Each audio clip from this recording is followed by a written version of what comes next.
Bismillahirrahmanirrahim. Assalamualaikum warahmatullahi wabarakatuh. Bismillah walhamdulillah la haula wala quwata illa billah. Video pembelajaran kali ini mata kuliah metodologi penelitian kuantitatif. Pada pertemuan yang keempat ini saya buat sebagai media pembelajaran bagi teman-teman yang terkendala untuk mengikuti perkuliahan secara offline. Pada pertemuan yang keempat ini kita akan belajar bersama-sama terkait dengan bagaimanakah menemukan permasalahan penelitian.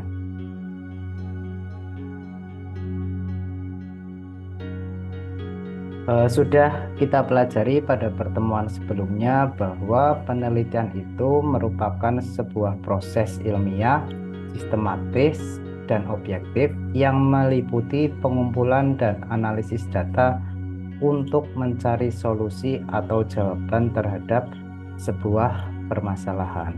Oleh karena itu, maka di dalam penelitian mutlak diawali dari permasalahan di objek yang akan kita teliti.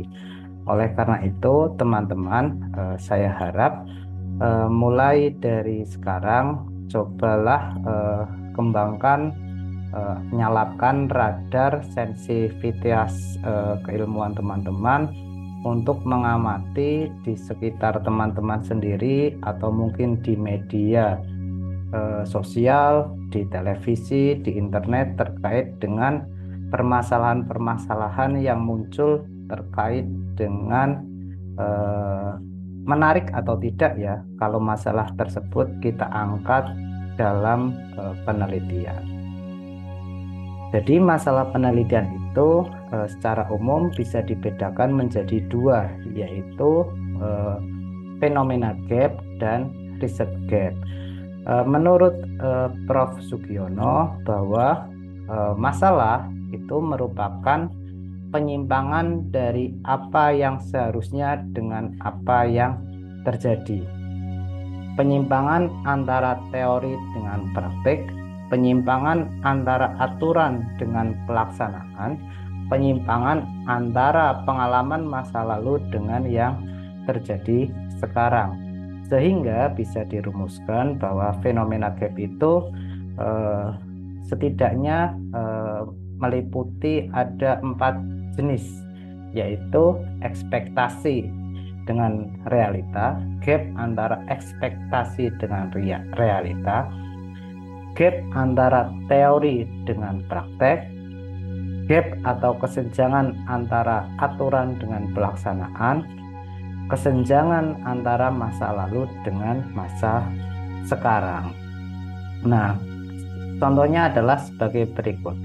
Misalkan kesenjangan antara ekspektasi dengan realita, bahwa kita tahu beberapa hari yang lalu bahwa Presiden Prabowo Subianto itu telah meluncurkan yang namanya Danantara, di mana Danantara itu merupakan akumulasi modal negara yang kemudian nanti akan digunakan menjadi sebuah holding company yang menaungi dari perusahaan-perusahaan milik negara atau BUMN, atau dengan kata lain Danantara itu seperti sovereign wealth fund. Jadi harapannya dengan adanya Danantara ini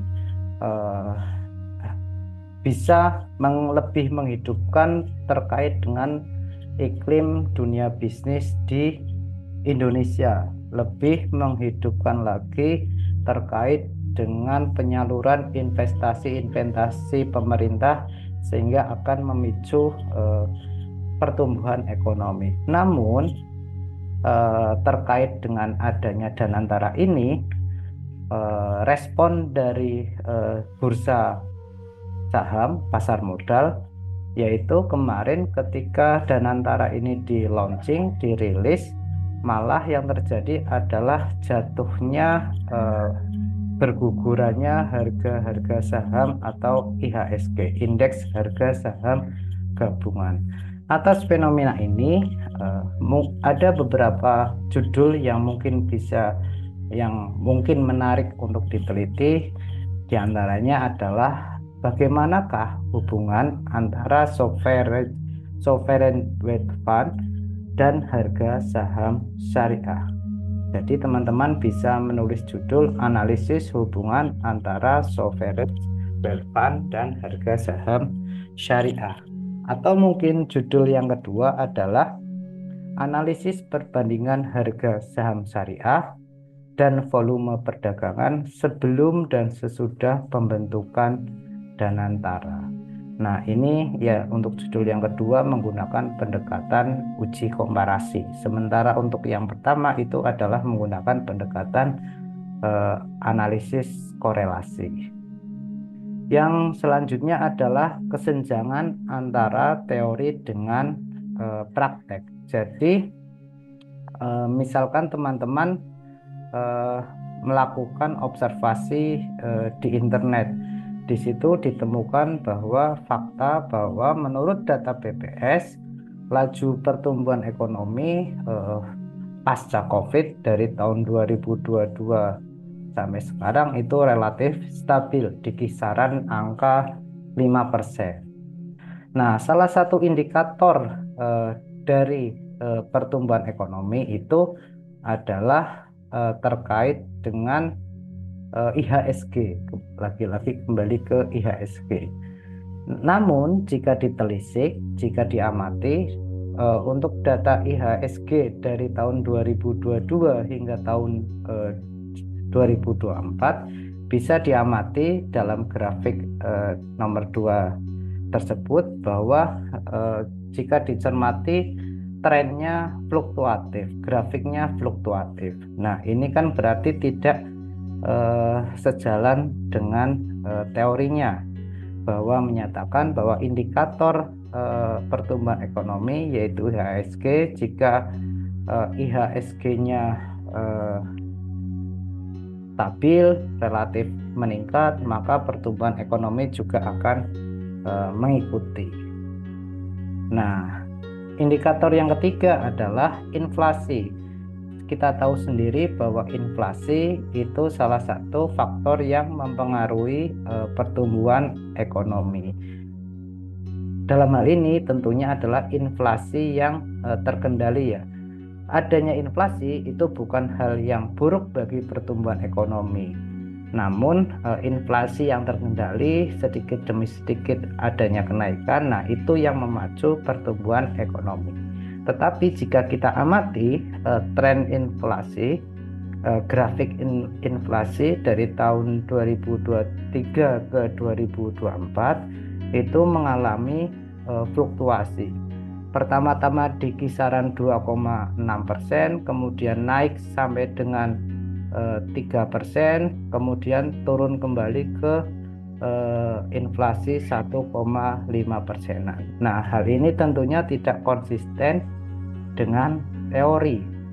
Nah, merujuk dari fenomena yang terjadi di lapangan, dapat dilihat itu terjadinya kesenjangan antara teori dengan praktek. Nah, oleh karena itu, judul yang mungkin relevan atas fenomena ini adalah pengaruh harga saham dan inflasi terhadap pertumbuhan ekonomi di Indonesia. Bisa mungkin datanya nanti per provinsi atau per tahun atau akumulasi secara nasional. Yang ketiga adalah kesenjangan antara aturan dengan pelaksanaan. Jadi kita tahu sendiri bahwa yang namanya judi, baik online maupun offline, di dalam undang-undang negara maupun di dalam undang-undang agama itu dinyatakan bahwa judi itu haram dan dilarang. Nah, namun aturannya kan itu, judi itu dilarang dan haram. Namun yang terjadi, misalkan kemudian teman-teman melakukan yang namanya observasi pendahuluan atau survei awal atau riset awal, di mana teman-teman misalkan memperoleh fakta di lapangan bahwa dari 30 responden yang teman-teman survei di lingkungan sekitar teman-teman, misalkan bahwa masih terdapat 20% mahasiswa UIN yang aktif bermain judi online, judi slot atau apapun itu. Dan sebanyak 53% itu menyatakan responden itu pernah bermain, meskipun hanya 20% saja yang masih aktif. Terus kemudian terdapat seperempatnya 27% yang di situ menyatakan belum pernah menyentuh yang namanya judi online. Nah, hal ini, fakta ini sungguh-sungguh sangat miris. Mahasiswa UIN yang terkenal religius, tetapi faktanya itu mereka masih ada yang aktif, ada yang pernah bermain judi online. Nah, oleh karena itu penelitian yang mungkin relevan untuk diangkat adalah pengaruh religiusitas dan kompetensi akademik terhadap minat bermain judi online pada mahasiswa UIN mana, seperti itu. Terus kemudian jenis fenomena gap yang keempat adalah perbandingan antara kondisi sekarang dengan kondisi sebelumnya, masa lalu. Kesenjangan antara yang terjadi sekarang dengan yang terjadi di masa lalu. Misalkan teman-teman memulai observasi bahwa dinamika yang terjadi bahwa Indonesia itu sekarang sudah memiliki undang-undang Cipta Kerja. Harapannya undang-undang tersebut akan memberikan dampak terhadap penyerapan tenaga kerja di Indonesia, mendatangkan investasi, kemudian investasi tersebut akan menyerap tenaga kerja Indonesia. Namun apa yang terjadi, adanya undang-undang Cipta Kerja itu pasca jika kita amati beberapa tahun terakhir ini, itu banyak sekali pabrik-pabrik yang mem-PHK karyawannya atau tutup atau gulung tikar atau pilot dan sebagainya. Nah, hal ini kan sungguh sangat menarik untuk diteliti.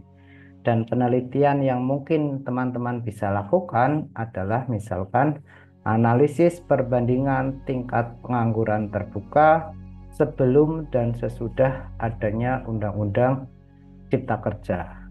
Misalkan ditambahi dengan studi kasus untuk provinsi di Pulau Jawa misalnya. Nah, hal ini kan sangat menarik untuk diangkat dalam penelitian, dan ini penelitian menggunakan pendekatan uji komparasi. Nah, kalau ini mungkin juga termasuk fenomena gap ya. Ini hanya intermezzo.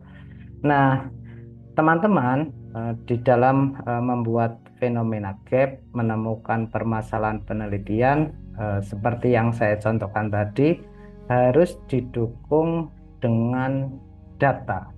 Bisa data sekunder, bisa data primer. Contoh data sekunder, misalkan saya tadi menyajikan berbagai tabel atau grafik terkait dengan kondisi yang terjadi di lapangan. Bisa data primer, misalkan teman-teman melakukan survei awal. Misalkan tadi saya mencontohkan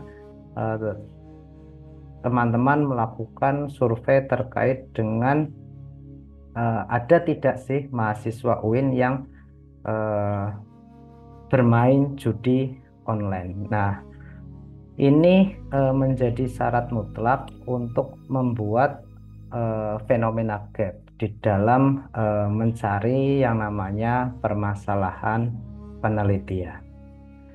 Nah, untuk masalah penelitian yang kedua itu adalah research gap. Apa itu research gap? Research gap itu kalau dibedakan itu jenisnya ada tiga. Yang pertama adalah perbedaan hasil penelitian sebelumnya. Yang kedua adalah hubungan antara variabel yang belum jelas. Dan yang ketiga adalah keterbatasan penelitian sebelumnya. Nah, misalkan teman-teman melakukan penelitian tadi, pengaruh religiusitas dan kompetensi akademik terhadap minat bermain judi online pada mahasiswa UIN. Nah, misalkan teman-teman sudah menemukan fenomena gap, kemudian langkah selanjutnya adalah mencari riset gap. Nah, teman-teman browsing-browsing, mencari jurnal, artikel, skripsi, dan seterusnya. Kemudian menemukan bahwa penelitiannya si A, di situ hasilnya adalah religiusitas, variabel religiusitas, dan kompetensi akademik berpengaruh negatif terhadap minat bermain judi online. Kemudian penelitiannya si B, di situ memperoleh hasil bahwa variabel religiusitas, kompetensi akademik, dan kondisi ekonomi, ada variabel lain yang diteliti dalam penelitiannya si B, berpengaruh signifikan terhadap minat bermain judi. Nah, di sini tidak menyebutkan judi online maupun offline. Kemudian penelitiannya si C menjelaskan bahwa hanya religiusitas saja yang berpengaruh, tetapi tidak signifikan. Jadi meskipun berpengaruh, tetapi tidak signifikan terhadap minat masyarakat bermain judi online. Sementara penelitiannya si D memperoleh hasil yang berbeda terkait dengan prestasi akademik, ternyata berpengaruh tetapi tidak signifikan terhadap minat bermain judi online.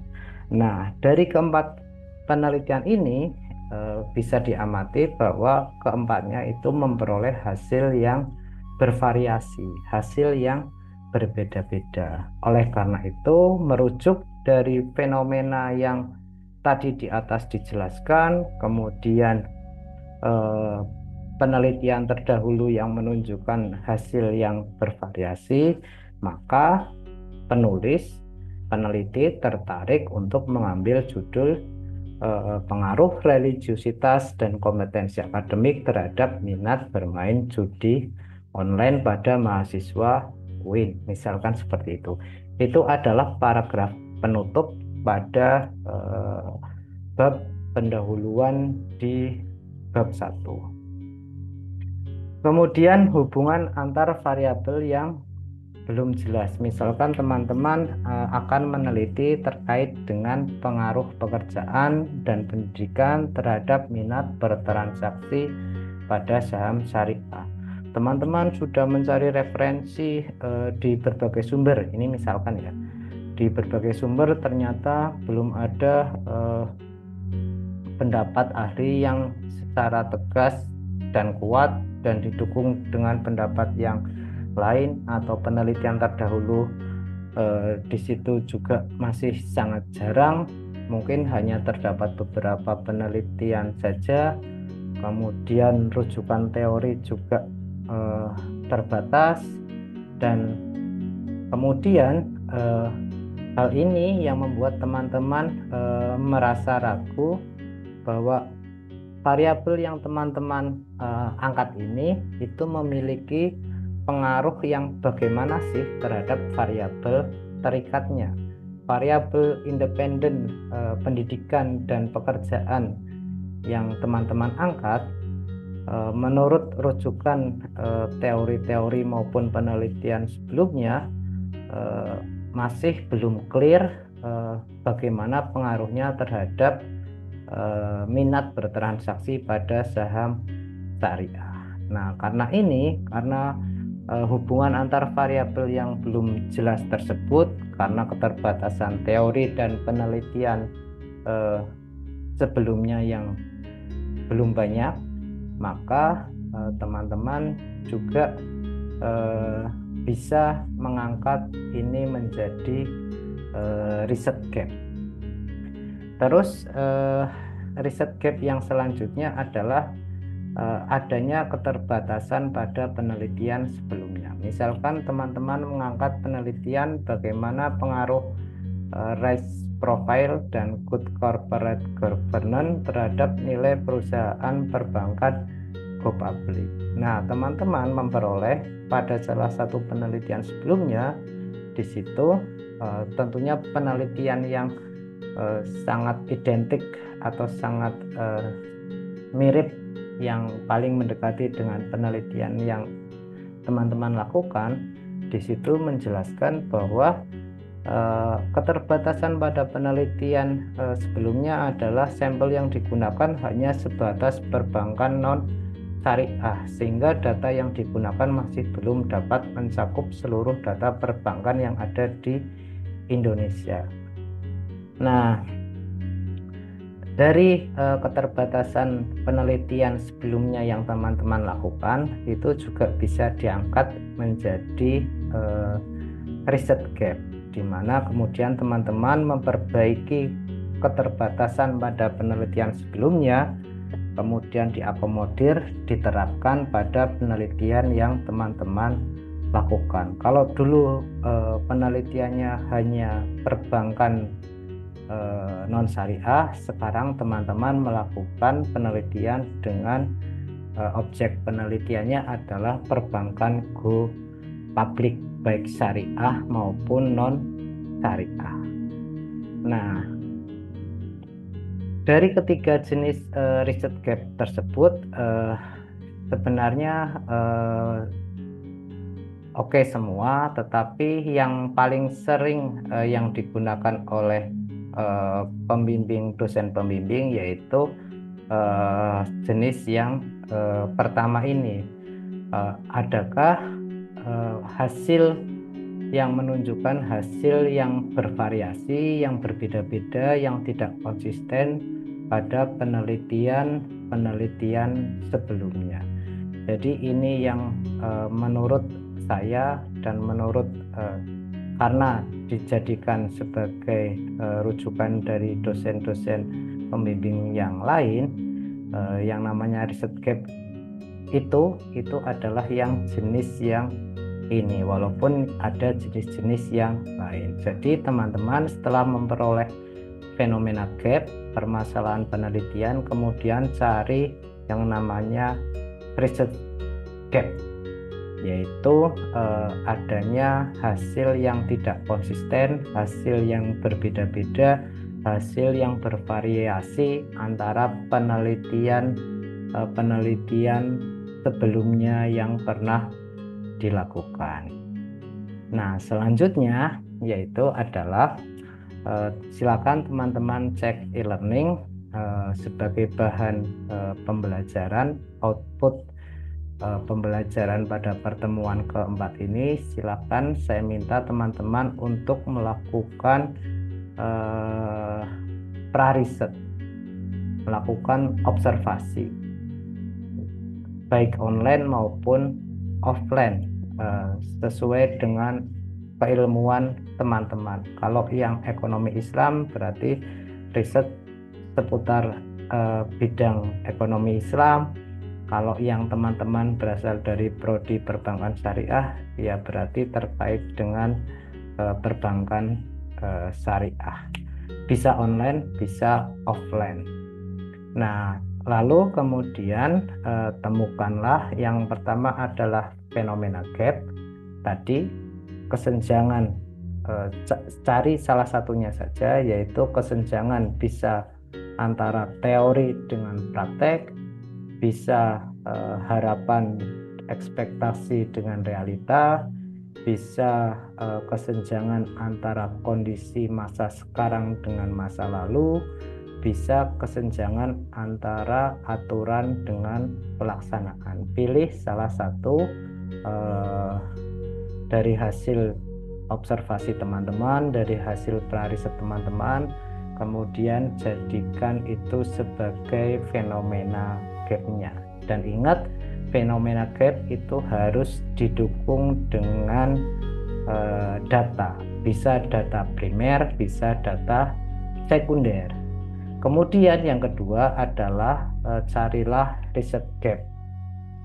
Riset gap yang mana? Yang tadi yang seperti yang saya sampaikan, yang paling afdol adalah kesenjangan antara hasil-hasil penelitian yang pernah dilaksanakan. Jadi penelitian A memperoleh hasil begini, penelitian B memperoleh hasil begitu, penelitian C memperoleh hasil begono. Karena ada hasil penelitian ABC yang memperoleh hasil yang berbeda-beda, bervariasi, tidak konsisten, maka merujuk dari fenomena gap yang pertama, kemudian riset gap yang ini, maka penulis tertarik untuk melakukan penelitian dengan judul bla bla bla bla bla bla bla bla. Nah, buat laporan hasil prariset ini sebanyak 3 halaman.